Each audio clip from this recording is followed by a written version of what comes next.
নমস্কাৰ সোশ্যাল মিডিয়াত এটা টপিক বহুত ভাইৰেল হৈ আছে সেইটো হ'ল 370 টকাৰ বিৰিয়ানী লগতে সেজল পাৱাৰ নামৰ এজনী মেডিকেল পঢ়ি থকা ছোৱালীয়ে ডেড বডিৰ লগত কি এনেকুৱা ঘটনা কৰিছিল যাৰ বাবে তেওঁ বৰ্তমান পুলিচৰ জেৰাৰ সন্মুখীন হ'ব লগা হৈছে এই 370 টকাৰ বিৰিয়ানীৰ কেছটো কি হিমাংশু জাংৰা কি কাৰণত পুলিচৰ সোধাপোছাৰ আওতালৈ আহিল এই গোটেই ঘটনাখিনি এই ভিডিঅ'টো আমি জানো আহক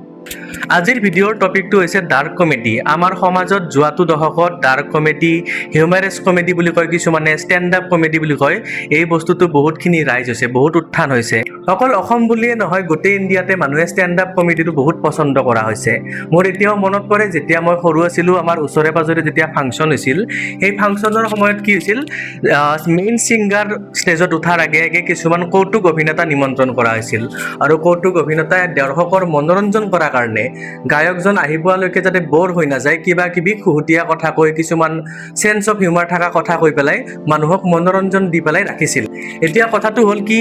খুহুতীয়া কথা বা ষ্টেণ্ড আপ কমেডি বা যিকোনো ব্যংগাত্মক কথা আলোচনা কৰাটো সমাজৰ কাৰণে বেয়া কথা নহয় আসল প্ৰবলেমটো হৈছে কি ডাৰ্ক কমেডি কৰাৰ নামত মানুহে ইমানে লিমিট পাৰ হৈ গৈছে মানুহে নিজৰ নাৰকীয় তৃপ্তিকো ডাৰ্ক কমেডি ৰূপে প্ৰকাশ কৰিবলৈ লৈছে এই ঘটনাটো হৈছিল যোৱা সপ্তাহত গুৰুগ্ৰামত এটা কমেডি শ্ব' আছিল আপোনালোকে সোশ্যাল মিডিয়াত প্ৰায় দেখিবলৈ পাইছে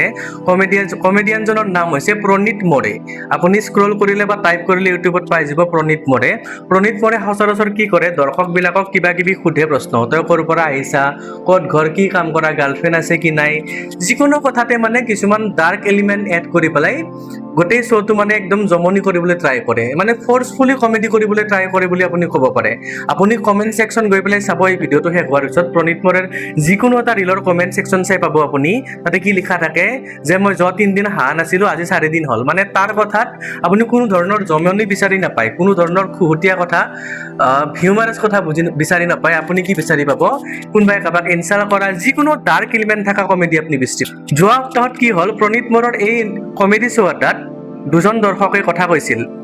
এজন আছিল হিমাংশু জাংৰা নামৰ এজন আইটি ৱৰ্কাৰ বয়স 23 বছৰ গুৰুগ্ৰামত হৈছিল শ্ব'টো তেওঁ প্ৰকাশ কৰিছিল কি যে তেওঁ নিজৰ সহকৰ্মী এগৰাকীক এবাৰ ডেটত লৈ গৈছিল ডেটত লৈ পেলাই দুইজনে খানা চানা খালে 370 টকাৰ বিৰিয়ানী খোৱালে ডেট খতম হোৱাৰ পিছত ছোৱালীজনীয়ে ক'লে যে মই ঘৰত যাওঁ মোক ঘৰত থৈ আহা তেতিয়া হিমাংশু জাংৰাই কৈছিল যে মই 370 টকাৰ বিৰিয়ানী খুৱাইছো মই এই বস্তুটো পইচা উচুল নকৰাকে তোক যাবলৈ নিদিওঁ আৰু তাৰ পিছত তেওঁ কি কৰে নিজৰ নাৰকীয় তৃপ্তি পৰিপূৰ্ণ কৰে অৰ্থাৎ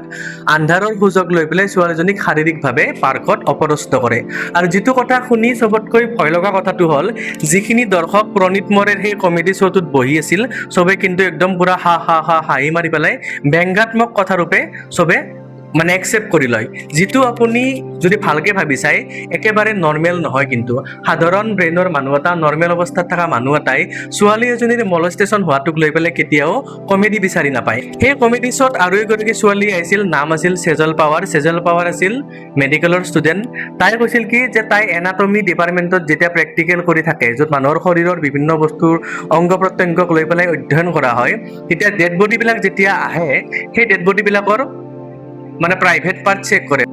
পুৰুষ ডেড বডিবিলাকৰ প্ৰাইভেট পাৰ্ট চেক কৰে কিমান দীঘল কিমান চুটি এই বস্তুবিলাক চাই এটা ব্যংগাত্মক কথা তাই ক'বলৈ চেষ্টা কৰিছিল সেই শ্ব'টোতে আৰু সেই কথা শুনিও প্ৰণীত মোৰে যিখিনি দৰ্শক আছিল চবেই হাঁহিব ধৰিছিল যে মানুহ এজন মৰি যোৱাৰ পিছত ডেড বডিটোক লৈ পেলাই এনেকুৱা ধৰণৰ টুলুঙা মন্তব্য একেবাৰে একচেপ্টেবল নহয় আপুনি হয়তো ক'ব পাৰে যে তই বহুত পুৰণা মানুহ আজিকালি যুগৰ কথা কি বুজি পাবি আমি জেনজি হয় আপুনি জেনজিয়ে হওক বা আপুনি জেনেৰেশ্যন আলফায়ে হওক বা মিলেনিয়ালে হওক আপুনি চিন্তা কৰক যে এজনী ছোৱালীৰ নিজৰ আত্মসন্মান আৰু ইজ্জতক লৈ পেলাই কোনোবাই কমেডি কৰাটো কিমান গ্ৰহণযোগ্য এটা ডেড বডিৰ প্ৰাইভেট পাৰ্টক লৈ কমেণ্ট কৰাটো জমনি কৰাটো ব্যংগ কমেণ্ট কৰাটো কিমান গ্ৰহণযোগ্য আপুনি যদি সুস্থ সবল বিবেকৰ অধিকাৰী আপোনাৰ যদি ব্ৰেইন ঠিকে আছে আপোনাৰ যদি কোনো মানসিক প্ৰব্লেম নাই এই ঘটনাটো কিন্তু সমাজৰ কাৰণে বেয়া হৈ যায় আছে বৰ্তমান আপুনি সোশ্যাল মিডিয়াত দেখা পাব বহুত ষ্টেণ্ড আপ কমেডিয়ানে মেক্সিমাম ডাৰ্ক জোক কৰি ডাৰ্ক কথা ক'ব ৰিলিজিয়নক লৈ পেলাই কথা ক'ব মানুহৰ বডি পাৰ্টছক লৈ কথা ক'ব বিলো দা বেল্ট কথা ক'ব এইবিলাক কথা কৈ কি নিজৰ শ্ব'টো একদম পুৰা মনোৰঞ্জন কৰিবলৈ চেষ্টা কৰে হিউমাৰাছ কথা কোৱাটো ডাৰ্ক কমেডি কৰি পেলাই অন দ্য স্পট হাঁহি উঠাটো বেয়া কথা নহয়, সেইটো ঠিকে আছে, মানুহৰ ইমানখিনি বিবেচনা আছে। কিন্তু এইটো যদি এইভাৱে বাঢ়ি গৈ থাকে, মানুহৰ একচেপ্টেঞ্চটো এটা সময়ত কি হ'ব, এই বস্তুটোৰ প্ৰতি বাঢ়ি যাব। তো মানুহে কি কৰা হ'ব যে হ'ব দে এনেকুৱাতো হয়ে। আজিকালি আপুনি ইউটিউব, ইনষ্টাগ্ৰাম, ফেচবুকত ৰিল দেখা পাব, মানুহ বিকলাংগ থাকে, বিকলাংগক লৈ পেলাইও মানুহে জোকছ মাৰে, মানুহ অন্ধ হোৱাক লৈ মানুহে জোকছ মাৰে, মানুহ ভৰি নাথাকাক লৈ মানুহে জোকছ মাৰে। তো মানুহৰ শাৰীৰিক অক্ষমতাক লৈ পেলাইও এজন সুস্থ মানুহে এজন বিকলাংগক জোকছ মাৰি পেলাই ৰিল বনাব পৰা হ'ল। আৰু এই বস্তুবিলাক কিন্তু এতিয়াও আমাৰ ইণ্ডিয়াত লিগেলি চলি আছে। এইবিলাকক কিয় ৰিপৰ্ট নকৰে, এইবিলাকৰ এগেইনষ্টত চৰকাৰে কি কাৰণত একশ্যন নলয়, এই কথাটো কিন্তু মই বুজি পোৱা নাই। আপুনি এই ঘটনাটোক লৈ কি ভাবে? এনেকুৱা ধৰণৰ ছেডিষ্টিক প্লিজাৰ, নাৰকীয় তৃপ্তি লাভৰ বাবে মানুহে যিকোনো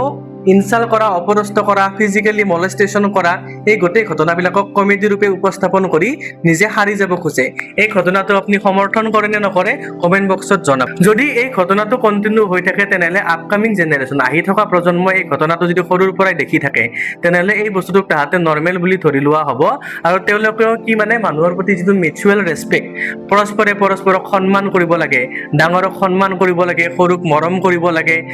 বিকলাংগ বা শাৰীৰিকভাৱে অক্ষম মানুহৰ প্ৰতি দয়াশীল হ'ব লাগে, এই যিটো মানুহৰ হিউমেন বিহেভিয়াৰ, মানৱ ব্যৱহাৰ যিটো আছে, এই বস্তুটো কিন্তু তেওঁলোকৰ মাজত লাহে লাহে কমি কমি নাইকিয়া হৈ যাব। এতিয়া অলৰেডি বহুত ক্ষেত্ৰত হৈছেই। আপুনি যদি মন কৰিছে দেখাই পাব আপোনালোকৰ ওচৰে পাজৰে থকা উঠি অহা জেনেৰেশ্যনৰ ল'ৰা ছোৱালীৰ